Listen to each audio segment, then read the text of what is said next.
Next up on the Cosmic News Network, First Contact with Joshua Pert. Good morning, Earthlings. Good. How you doing today? Good. How you doing today? Welcome to First Contact Radio. Welcome to First Contact Radio. To talk about all these things I'm talking about is because in life, everything is energy. Every single thing that's out there. Yo, it's First Contact with Joshua Poet. He's the man on the mic, just in case you didn't know it. Covering news from all around the globe, from the weather and space to UFOs. He'll talk politics and make you open your eyes. Conspiracy theories and government lies. He'll dig it all up and try to find the proof. Cause it's time to demand the truth. It's time. First Contact Radio. We have time to demand the truth. It's time. First Contact Radio. We have time to demand the truth. It's time. First Contact Radio. It's time to demand the truth. Radio. We have arrived. First Contact Radio. Good morning, Earthlings.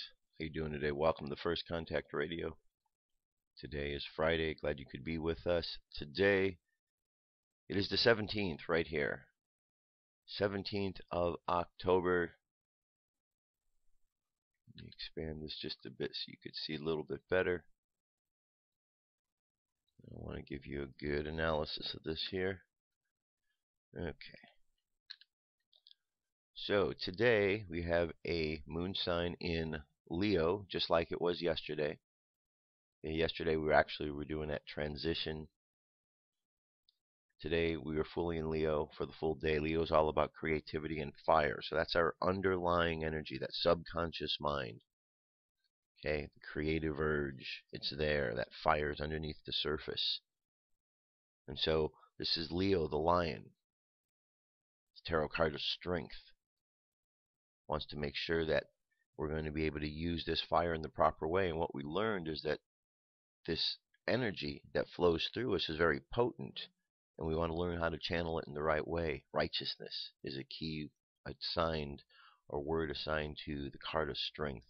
Righteousness. But when you break it down, it is right useness.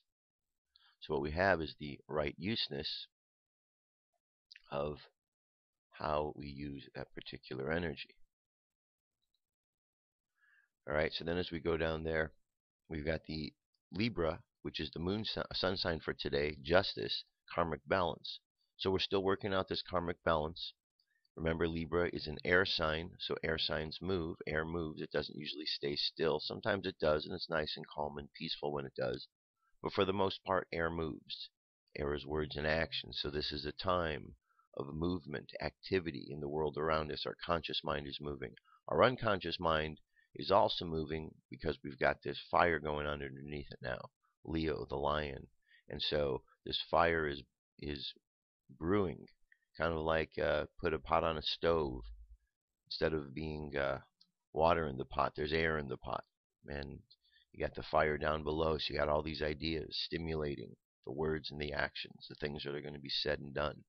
So we look at the other aspects to see what else is involved. And when we look, we see that later today, this morning, we do have a nice good trine between between Uranus and Leo. So Uranus is unexpected changes, surprises.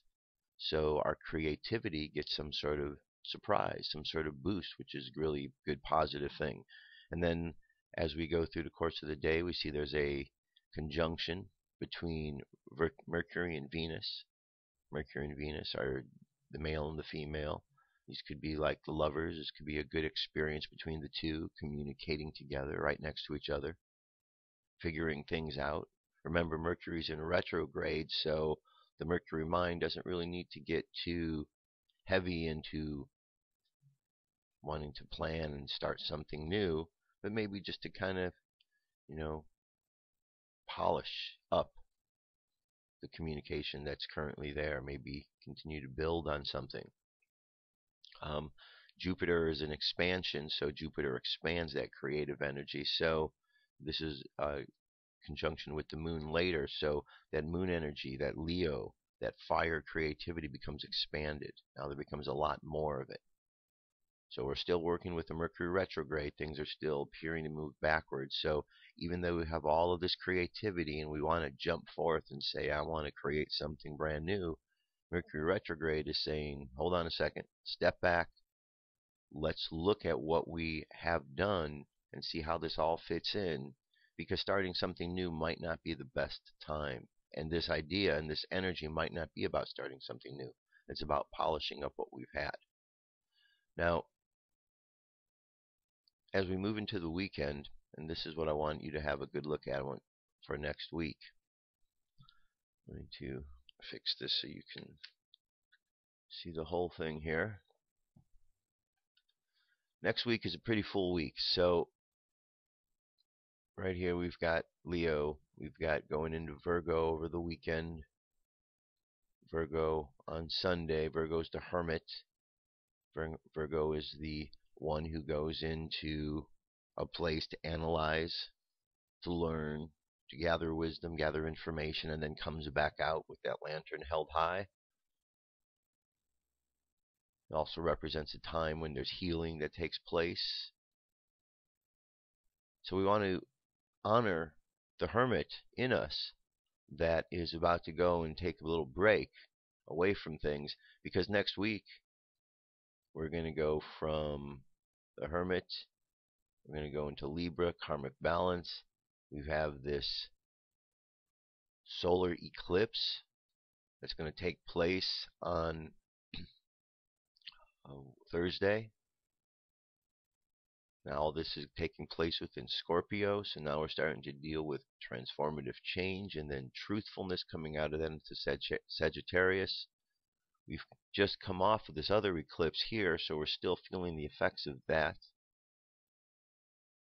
And then next week I'll talk about the Georgia Guidestones, but there's some new happenings around that seem to indicate that this time period, 22 through 24, is something significant. And it just so happens that on the 23rd there is something going on. So next week could be a busy week energetically. So this is a good opportunity to tap into that creativity now, and then, like the hermit, step into the cave and go and spend a little bit of time figuring things out. Okay? Go in there, come out, so when we come out refreshed, ready to go, so that we can be prepared for next week, the changes that go on. Because eclipses are change, and there's some sort of change in the air. Not everybody's going to see or be aware of the change. Those that are can help those that aren't simply by being aware. The numerology for today is the number 7. Here's how we've arrived at 7. 1 plus 0 plus 1 plus 7 plus 2 plus 0 plus 1, 4. All that equals 16. 1 plus 6 is the 7. 7 is about the charioteer. 7 is the number of victory. It's the Sephira called Netzach, which is the Sephira of victory, also the Sephira of Venus. Right down here. 7 is also the chariot right up here. Today, I think we will take a look at a card we haven't really looked at. We're going to look at this one going across this way, card number 16. The reason we're going to go with card number 16 is because when you add up all of the numbers here, when you add up all of the numbers, they add up to a 16. 1 plus 0 plus 1 plus 7 plus 2 plus 0 plus 1, 4. So 16 is part of the equation. That's how I like to look at it. 16 is part of the equation. So we are going to look at the full equation here. And so we're going to see before the 16 got reduced to the 7 what that was all about. So 16 is called the Tower, and it goes between victory and splendor.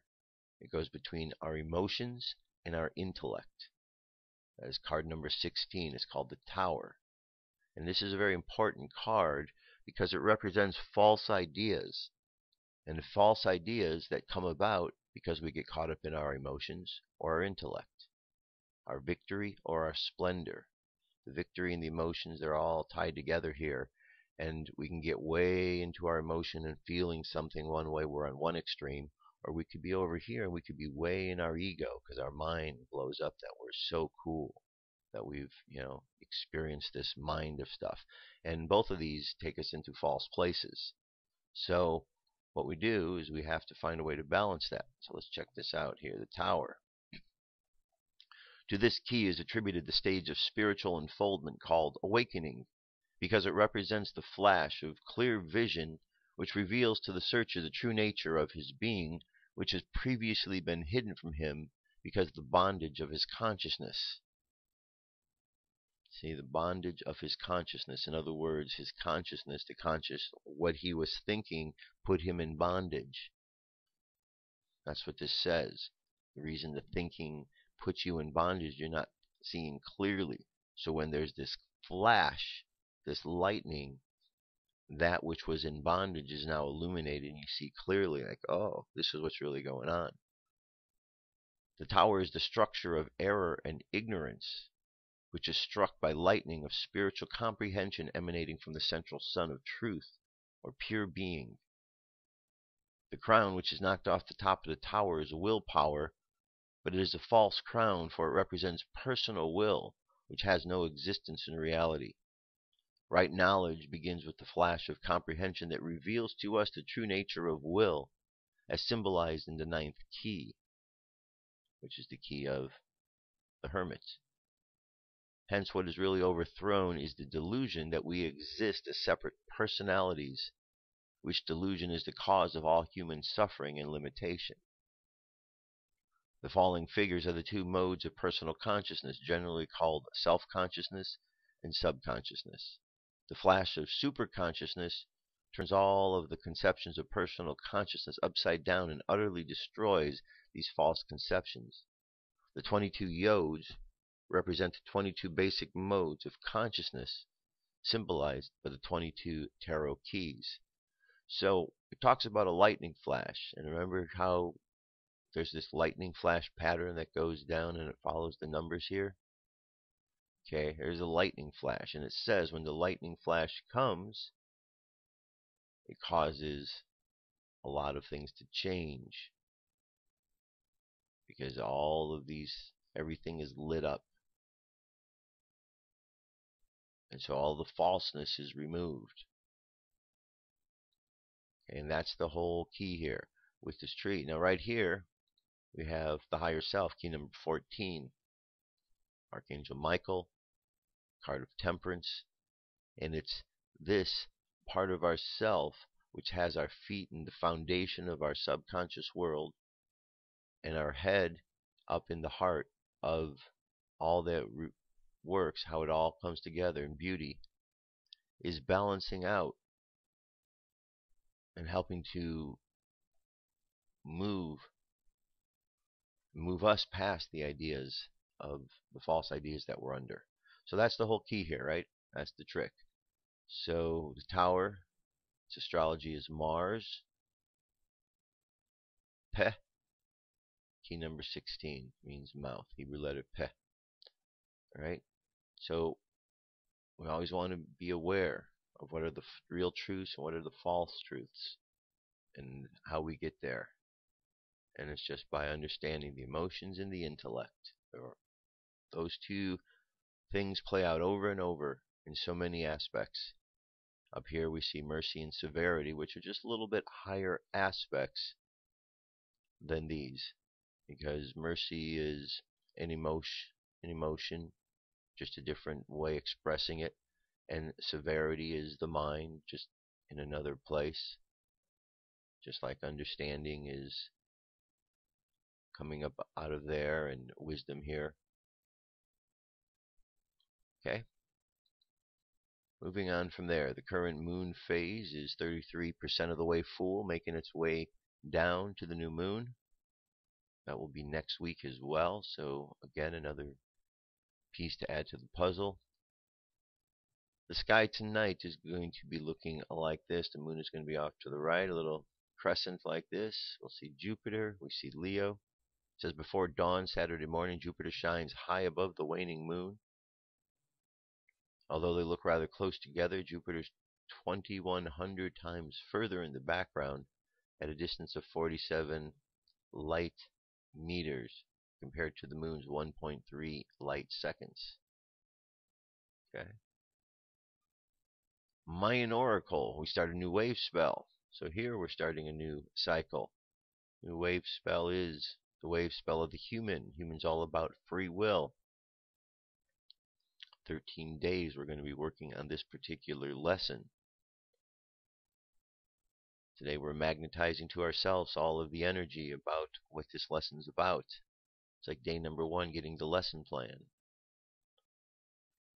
So the phrase for today, which is a magnetic human guided by the human, is I unify in order to influence, attracting wisdom. I seal the process of free will with the magnetic tone of purpose. I am guided by my own power doubled. Space weather, our solar wind is 427.2 kilometers per second. Planetary K index is between a 2 and a 3. Our coronal holes, we do have one moving this direction, but it's not facing us yet. M-class flare possibility still up to 30. X-class at 5. Geomagnetic storm activity just like yesterday as well. 30% in high latitudes, 25 in the low or mid.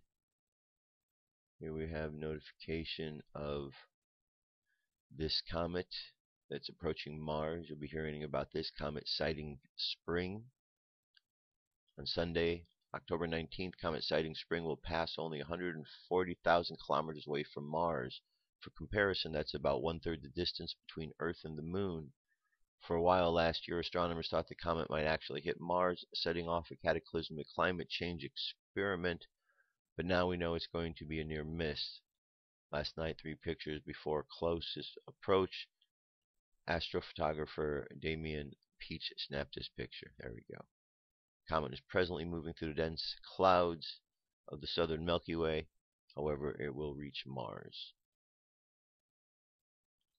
The Jewish calendar today is called 23 Tishri.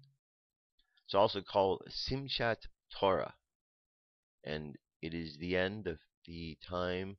The Feast of Tabernacles, or the Festival of Sukkot, has come to an end. Yesterday and today were these days of really great rejoicing. Today, everything comes to a close, and the whole idea of Simchat Torah, it's understanding that the Torah, the Word of God, really has no end or no beginning. So it ends, and we begin again with the yearly readings, the understandings. Okay, let's take a little further look here for the daily thought. The daily thought is simply on Simchat Torah, we dance with our feet, not with our heads. We are celebrating the Torah, and the Torah is something we study with our heads. But we dance with our feet, not with our heads. If we would dance with our heads, each one would dance a different dance, each in a different space, some with friends, but not with others, some as lonesome souls. One head is higher, one is lower, one is here on earth, the other in the clouds or beyond, and some minds only know their own space that no one else can know. But we dance with our feet, and all our feet are here on the same earth. None are higher, none lower. So how can we all dance as one, with one heart, as a single being? So now we can all dance as one, with one heart, as a single being. Now there is no loneliness, only joy. So it's a time of celebration, and part of the tradition is reading the beginning of the Torah, going back to the beginning. We're going to get to that in a little bit. In the meantime, UFO news is up next. Here we go.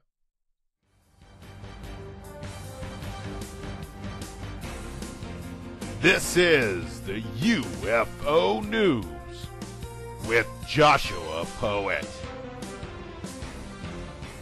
All right, Dirk. Thank you very much. Today's first sighting goes to Petaluma, California, October 13th. Interesting footage, multiple UFOs. Witness says, I thought they were airplanes, but they were too close and crossing paths. I pulled the car over, recorded them on my phone, iPhone 5 with the highest zoom. See them right here. 3 white dots in triangle formation. It's a 54-second video. Petaluma, California, 13th of October. Here we have our favorite volcano in Mexico. On October 15th, we had a large sighting here. Volcano Popocatépetl. These are webcams that go right there, so you can check it out and watch it yourself. This UFO was caught several times on live cam. However, you need to know this cam only takes still photos every few seconds. The UFO was seen moving from one side of the mouth of the volcano to the other. It has been watched for years on live cam, with a new UFO reporting every week. The Mexican government must know about the alien bases below this volcano. There is too much activity for them not to notice. Okay, so it's a 23-minute video that really gets into good talk about this and this volcano and the sightings, but very interesting. Okay, let me move away from here to the next story. Strange object startles residents of San Isidro, Peru. This comes from Scott Corrales, UFO Digest. Residents of the boardwalks on the border between San Isidro and Magdalena are alarmed by the presence of strange objects in the sky. On October 5th, while most citizens of Lima watched the elections returns attentively, Melina Silva, a public relations instructor, recorded the presence of an odd green light in the sky over Costa Verde. Her images, broadcast on the El Sexto Dia show, clearly displayed green oval object in the sky for a few minutes before changing shape and vanishing.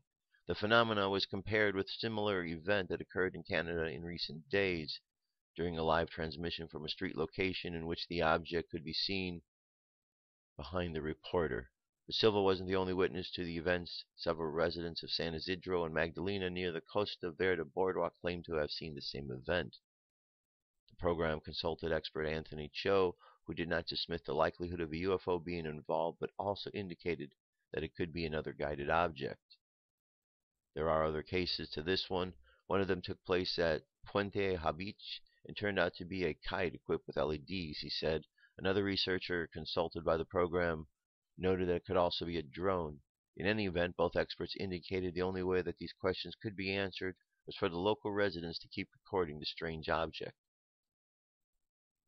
Alright, moving from San Isidro, Peru, Australia. The question is, does Australia need official UFO researchers?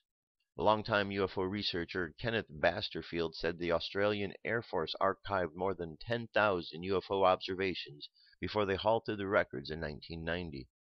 A number of keen groups and individuals around the country continue to unofficially collect UFO data, but Mr. Basterfield wanted to see these reports brought together on a national level. There are a number of people who have done this for many years and are quite good at it, but what we're lacking is a national level perspective of what's being reported, he said. With much mystery still surrounding these unidentified flying objects, Mr. Basterfield hoped a more cohesive collection of sighting information could help lead to explanations. I want to know if there's anything more to the whole subject beyond the 95% that could be explained, and the small possibility of rare phenomena that science still doesn't understand, he said. SA reported sightings range from 50 years ago, when numerous unidentified flying objects were seen in above Woomera Rocket Range in the state's outback, to the more recent reports from a regional family community. I can remember interviewing a farmer in Clare about 9 o'clock in the morning. He was inside one of his sheds, walked out, saw a metallic sphere-shaped object moving slowly across the sky. All right, a lot more to the article, but good question. There are a lot of sightings in Australia. Might be time for something a little bit more official, as he is seeking. Here's a story from a sphere found in South Africa, 2.8 billion years old. 2.8 billion.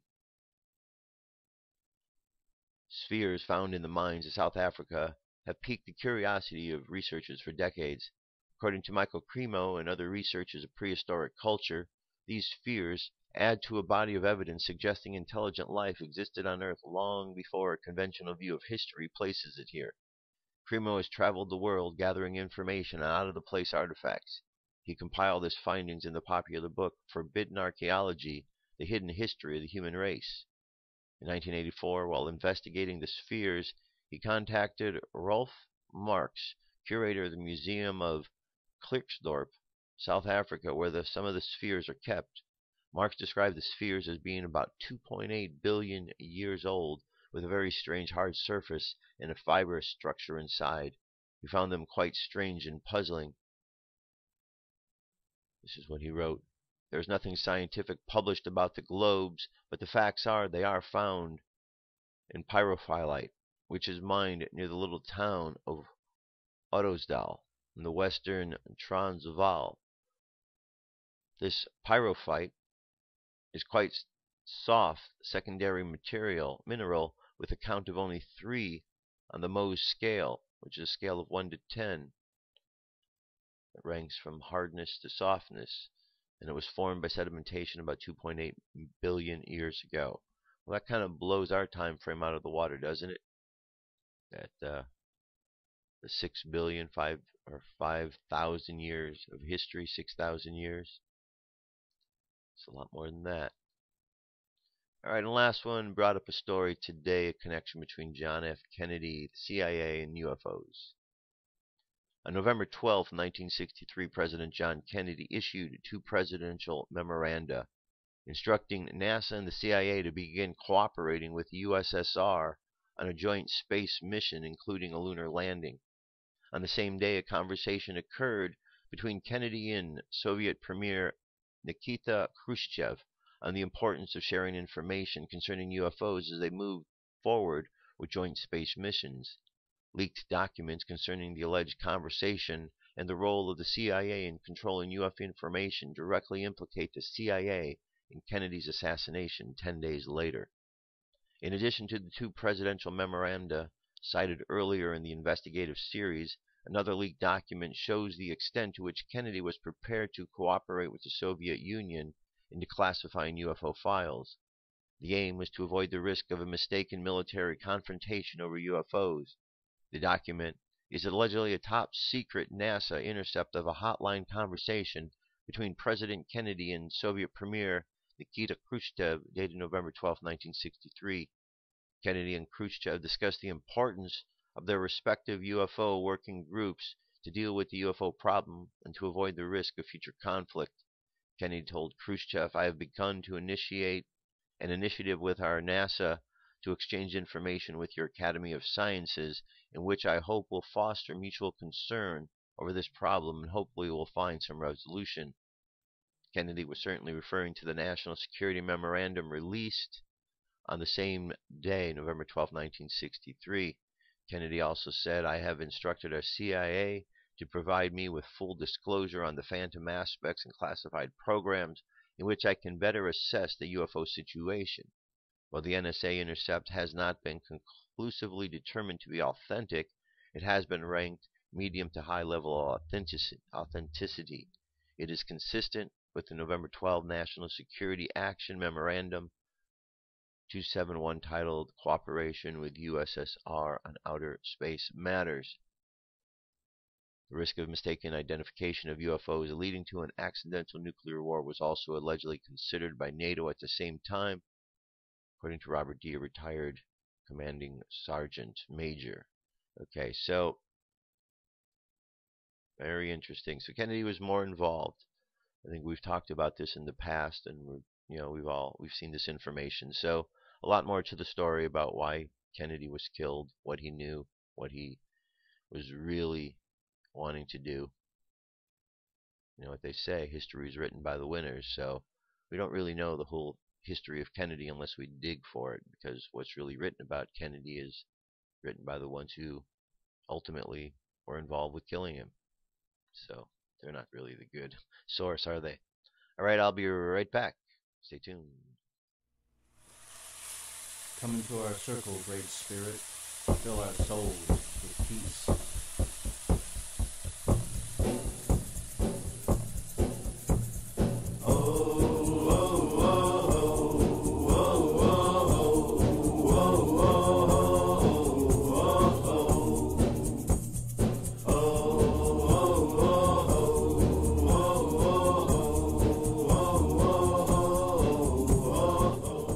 Okay, continuing on.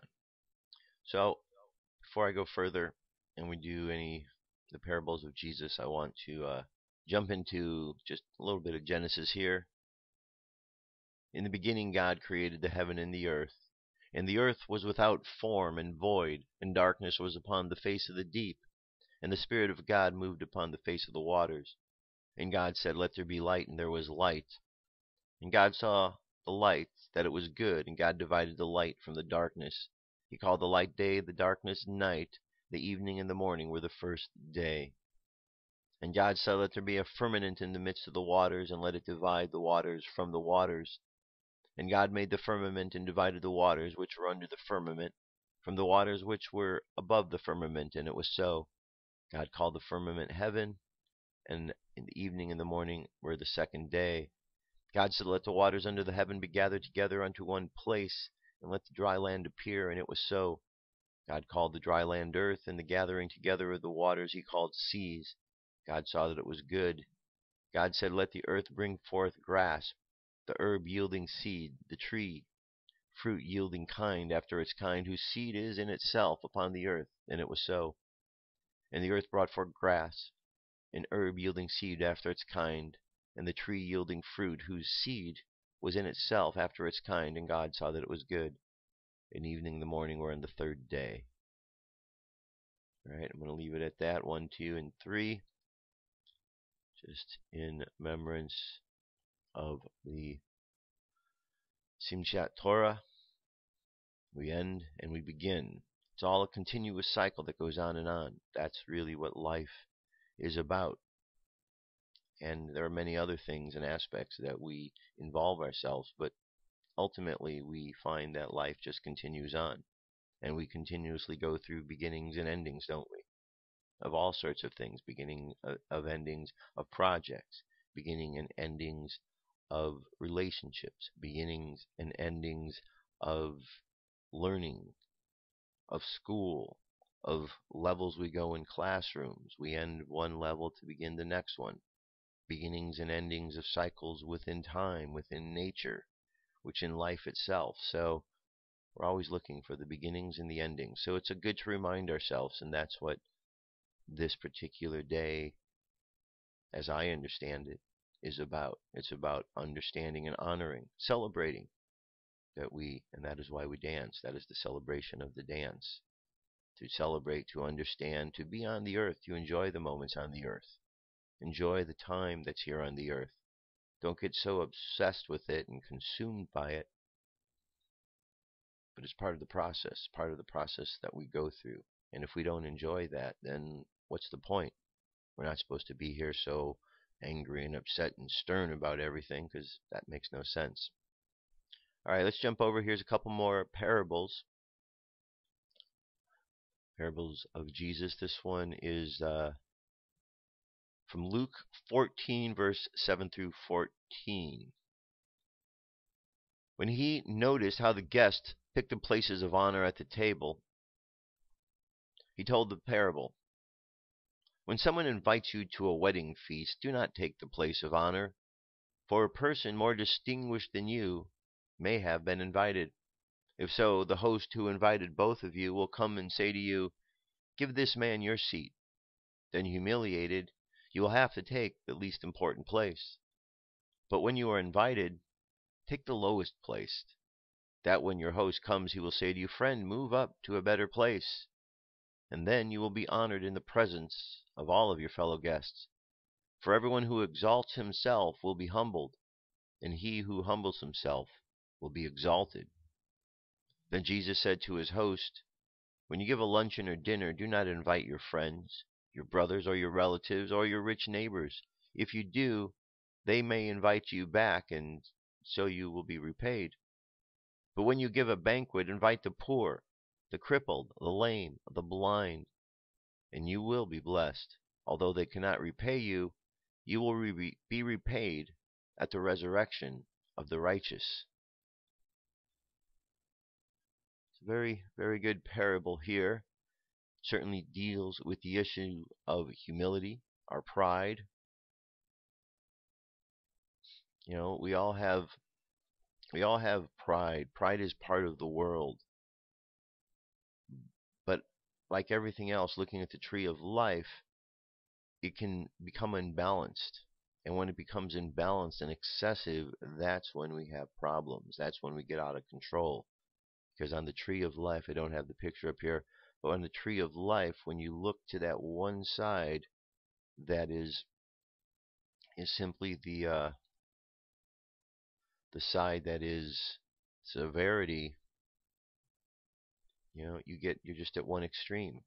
When you go to the other side, you're at another extreme. So we don't want to get caught up in these extremes with our ego, whether we feel too bad or we feel too good. We want to be in that middle pillar where everything's just right. That's where the hermit is, right in that middle. Okay, so in this case, the humility is important because by pumping ourselves up in this way, especially in a situation where here it is going to somebody else's event, and instead of honoring that someone else there might have their place, one's pride and ego becomes so big that they have to make it about them. And eventually, when they're reminded that it isn't about them, and it just reminds us, you know, we don't want to get too big for our britches because it really doesn't serve us. It doesn't serve us because we're not ready for that. That's basically it. When we look at energy, either we're ready to handle the energy that we have or we're not. And part of the test is our integrity. Part of the test is how we're going to understand this energy. Are we coming from a place of pride, humility? Are we doing something so that somebody will then owe us? These aren't the reasons why, and that's what it's showing. That's why it gets into the examples of the lame and the crippled and the blind, those who can't repay. Because if we go through life just thinking that I'm only going to do something if I'm going to get something back, we're not really being true to what we want to do. We're being a bit selfish. We're being a bit caught up in our own ego of me, me, me, me, me. And that's not. So this is a good story. Reminds us, keeps us in check, and allows us then to be able to see when others are stepping out and really into their ego, because we could see how that looks, and it can get excessive. Now, having pride about oneself and what you're doing, there's nothing wrong with that. We just don't want to be excessive. And the whole idea of the tree of life is always that middle path, walking that middle path so we don't get obsessive. All right? So, let's continue on. This is the next parable.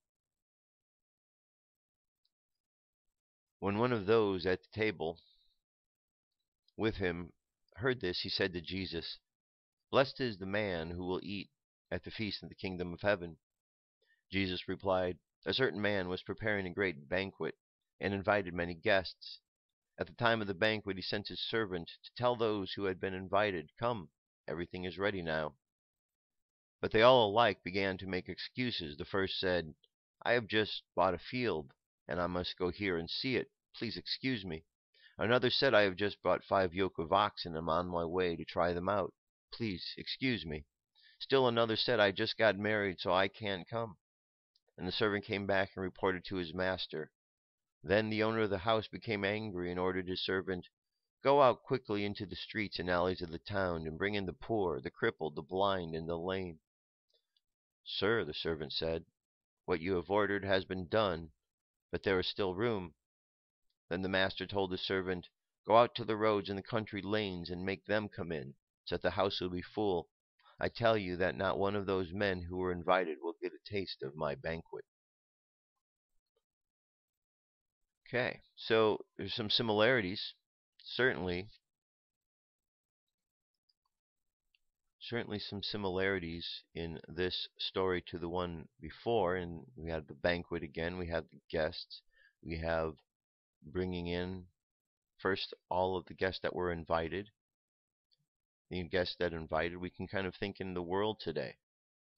Hypocrites, those who speak a great deal about being involved with something, but then when push comes to shove, when they really have to put on their line, their morality, they really aren't strong in conviction as they first appeared to be.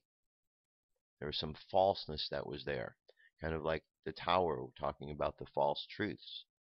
So we have to be able to understand this falseness, and all of those who, when they were invited, here's an invitation to come to this banquet, they all had the excuses. So the idea of then bringing all the others in is because they would appreciate it. Others appreciated that there's always those around in the world that maybe we should keep our eyes open to see who's really out there in the world and who are the people that we are wanting to bring into our place. Are we bringing in the people who are true? Are we bringing in the people who are false? Are we bringing in the people who need help? And so brings up some good questions. I'm going to read a little bit of what this was talked about here. Let's see here.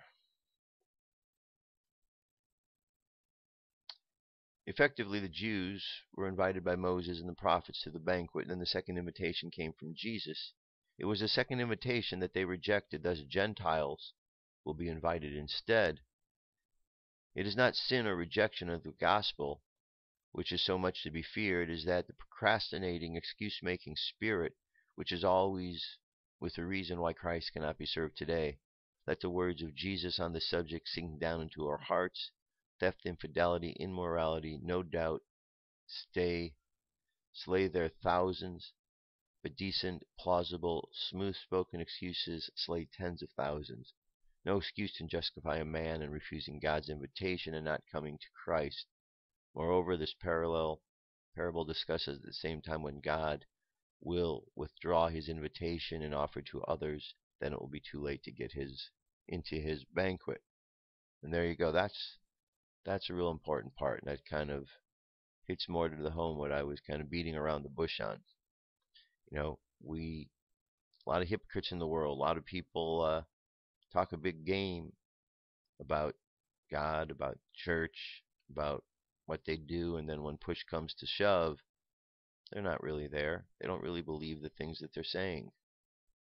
You know, we need to take a look at the way we're looking at life and the extremes, because on one hand, I know that there's a lot of concern out in the world about what's taking place with Islam and the radical Muslims that are out there. And if we could break down and just look at the psychology, what is there in all of that extremity, it's an extremeness because there seems to be this extremeness about following God's word.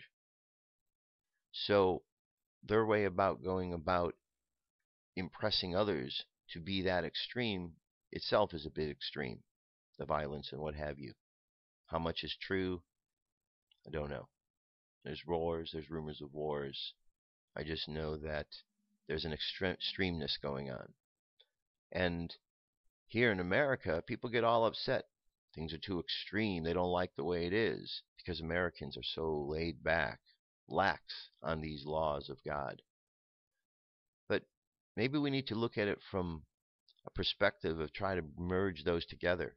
Maybe we don't need to be so extreme, but we need to realize God's word needs to be honored. And maybe the laxness that here in America where we are is we need to be a little bit more strict. Maybe we need to come together because maybe God knows a little bit better than what we know. And maybe we should not be such in a prideful state that we decide that we're going to start changing the word of God. Regardless of how you feel about the Bible was written by man, but that word, what was in there, was inspired by other events that happened. So man didn't just sit down and make up all of these events. So we need to find the common thread, and we need to come to understand that we just need to listen to God. We don't need to go to extremes in one way or another like the religions do, because all they do is they end us fighting, because it separates us from the real nature of what is going on with the world, God. Now, Kabbalah contains within it the word Allah. But you've heard me plenty of times talking about Kabbalah and talking about God and Jesus and all of these other spiritual stories, because it's all contained. It's not just some cut off thing. The Quran, read through it, you will find that the Quran is very similar to the Bible. People who have never read the Quran because they're afraid of it will never understand that until you pick it up and read it, and you start to say, oh, wait a minute. There's an Adam and Eve there. There's an Adam and Eve here. You got a Moses here. Jesus is here. Jesus is here too. Once you start to see that, then you start wondering, well, then where does all this story about all this extremeness going on? You start to put it in perspective. It's just extremeness on how a group of people believe the Word of God should be followed and who they call God. And that's what all this fighting's about. So let's figure this out. Let's come together just to understand the Word, but not be so extreme in either way, and just really go in. And that's what this is about. That's what all of this is about, because we live in this world. We talk about God is out there, but when it really comes time to honor that Word of God, where do we stand in all of that? And that's the question we need to ask ourselves in the world today. Are we going to stand on the side that's going to be okay with the injustice or the lack of morality that's going on? Are we going to stand by, or are we going to stand up for the truth, for the light or the dark? That's where we're at in the world today. We all know the difference. We just have to stop pretending that we don't, because that's the thing that's really affecting us and hurting us the most. All right, so there you have it. And here, let me bring one more parable for today. This one is cost of being a disciple. Large crowds were traveling with Jesus, and turning to them, he said, if anyone comes to me and does not hate his father and his mother, his wife and his children, his brothers and his sisters, yes, even his own life, then he cannot be my disciple. And anyone who does not carry his cross and follow me cannot be my disciple. Suppose one of you went to build a tower. Will he not first sit down and estimate the cost to see if he has enough money to complete it? For if he lays the foundation and is not able to finish it, everyone who sees it will ridicule him, saying, the fellow began to build and was not able to finish. Or suppose a king is about to go to war against another king. Will he not first sit down and consider whether he is able to, with 10,000 men, to oppose the one coming to stand against him with 20,000? If he is not able, he will send a delegation while the others is still a way off, and will ask for terms of peace. In the same way, any of you who does not give up everything, he cannot be my disciple. Salt is good, but if it loses its saltiness, how can it be made salty again? It is neither fit for the soul nor the manure pile. It is thrown out. He who has ears, let him hear. All right, let me jump down into here and read what he has to say about it. In using the word hate, Jesus means it to be shocking, jolting, provoking, real listening. Hating, detesting is not neutral. It does not mean ignoring someone. It does not imply a disinterest. It simply means actively despise. Jesus' use of the word is intended to shock and to challenge. Jesus is using hyperbole and overstatement in order to make a point with a maximum impact. Jesus states something in a striking, unforgettable way, a way that challenges us and forces us to think. What does Jesus mean by telling us that we must hate our closest family members? He is constraining our allegiance to Jesus in the strongest possible way. No earthly tie, however close, must take precedence over allegiance to and obedience to Jesus. He is number one, by far. No person ever comes close. Now, this is no excuse to treat family members shabbily or with disrespect. Our responsibilities for our family still remain, but it does mean the following Jesus is to take first priority, even if it is painful, difficult, and misunderstood. Our parents' wishes don't come first. Jesus' direction does. Our spouse and our children's desires don't come first. Jesus' direction does. Carrying your cross means that we must accept the death of our own self-directed life, die to ourselves daily, and be willing to face whatever physical, emotional, or personal prosecution that ensues, and follow Jesus. Jesus spoke of a cross to get people in the crowd to think through their enthusiasm for him. He encouraged those that were superficial either to go deeper or to turn back. Being a disciple, Jesus is saying, demands full commitment. Nothing less will do. In order to illustrate this point, he tells the parable in two parts. Jesus is saying if you don't have the wherewithal or willingness to see it through, don't even attempt the journey. Discipleship is a decision that demands the utmost seriousness and commitment. Be very, very sure you want to follow Jesus as his disciple. Jesus is saying consider ahead of time whether or not you are willing to become his follower. It will take everything you have and more. Discipleship will figure in every future decision in your life. The will of God will be your first and your priority from now on. If you don't have the ability or willingness to give following Jesus then don't begin. Don't move towards a battle that will surely lose. Alright, there's more to this. Basically, you get the gist of it, the point, right? The idea is that Jesus provides us with a blueprint of how we move through life. We move through life in one particular way. As humans upon this planet, things were working out, not working out. We were having wars and battles. Jesus came along to show us, here's a different way to do it. Here's a different way to think, a different way to understand. Now, we can look at that way, but in order to look at that way requires us to rise above our human thinking, the old way. And that is wherein this is taking place. See, if we take everything that is said as verbatim, actual, we might not see the full point, because a lot of stories were told in symbolisms and parables and ways that had deeper meanings. And so we have to look to the deeper meanings of how these things being talked about not only discuss what's going on with the person, but what's going on with the cosmos as well. Because what is moving is the energy around, and these stories symbolize the energies that are moving around. And the stories that Jesus tells represent a way to move energy different than the way we were moving it. And when it says that you have to be fully committed this one way, it's exactly the case.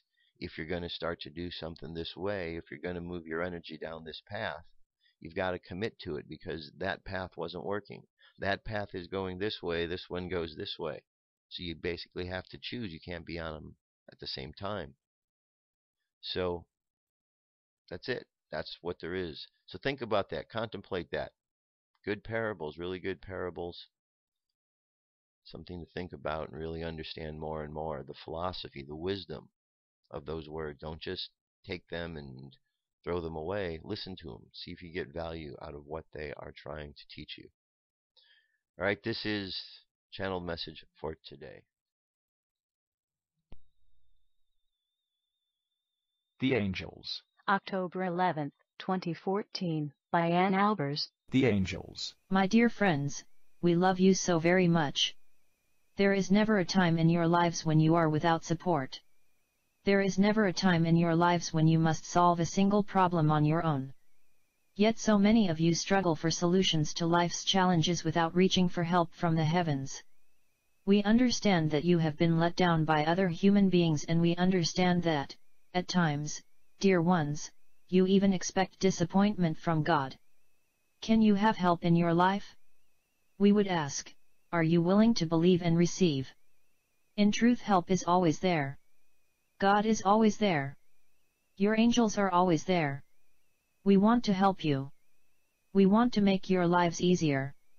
But it is up to you to decide how much we are allowed to assist. If you are praying for help, but in your depths have a belief that no one listens, or no one cares, then dear ones, we can only help to a degree. Instead, you can work to stretch your beliefs. You can say to yourself, maybe I have been disappointed in the past. Maybe I don't really trust God.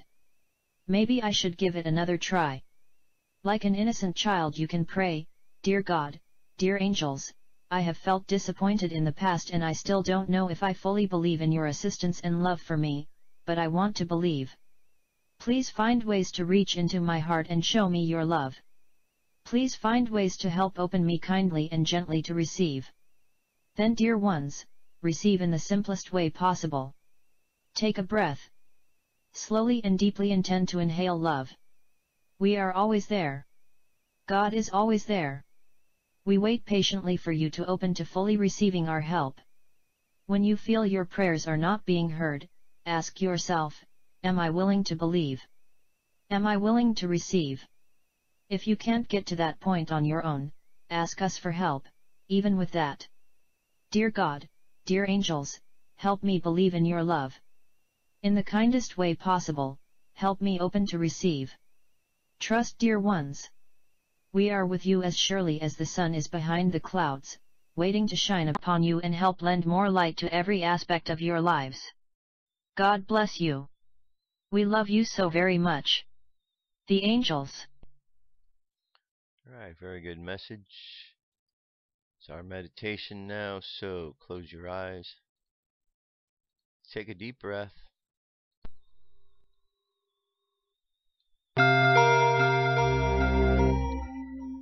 And exhale. Take another deep breath.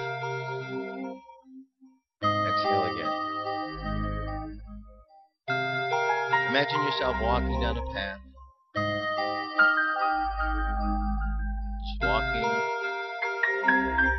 It's a beautiful day.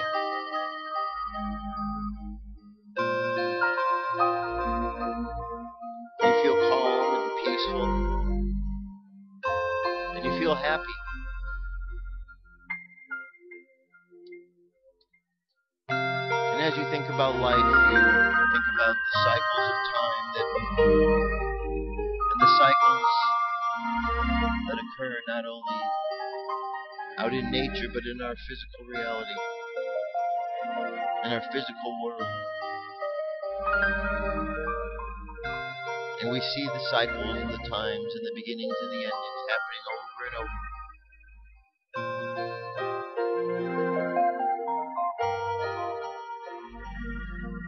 And we think about how we could synchronize with all of this timing. So we are in sync with the timings that are happening. So we close our eyes and we imagine in our mind's eye getting in synchronicity with all of this timing. And as we think about that and we find ourselves in synchronicity, we imagine a surfboard. And there we are standing on the surfboard and just surfing through life, moving smoothly on the waves. And where the board and the waves meet is where we are, in synchronicity with all that is happening. So as the various times and beginnings and endings happen, it doesn't affect us.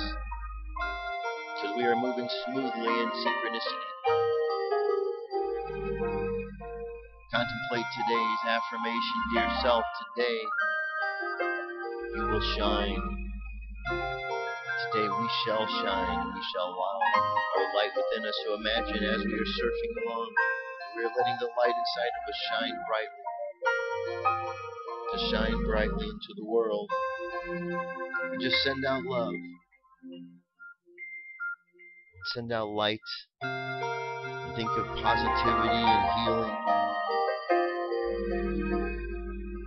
And as this goes around, and as you continually surfing around, feeling the happiness and the joy,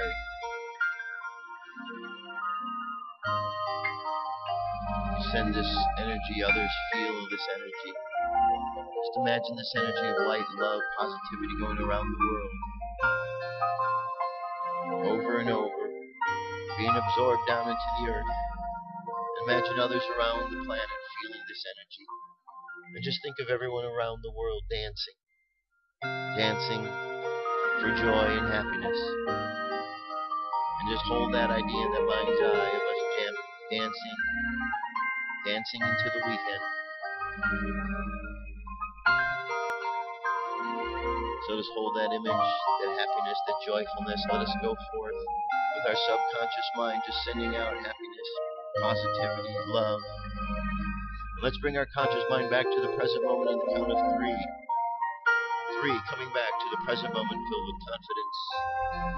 2, coming back to the present moment filled with faith. And 1, coming back to the present moment happy, healthy, and whole.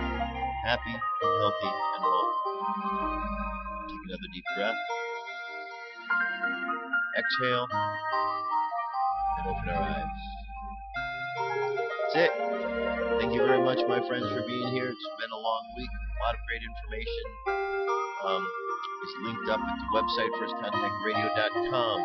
Tomorrow night I will be KCAA 1050 AM is the station if you're in the Los Angeles area. If not, KCAAradio.com. The show is called One Step Beyond Imagination. I will be there tomorrow night from 6 to 10 p.m. Pacific time.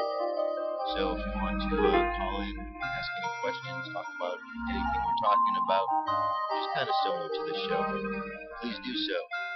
Links available again at firstcontactradio.com. How you can get there. That's it. It's been a fun week. I'll be back on Monday. Recharge your batteries. Next week we got another eclipse to deal with. New moon. Lots of change. Have a great weekend. Love you. Keep loving each other. Peace. Love.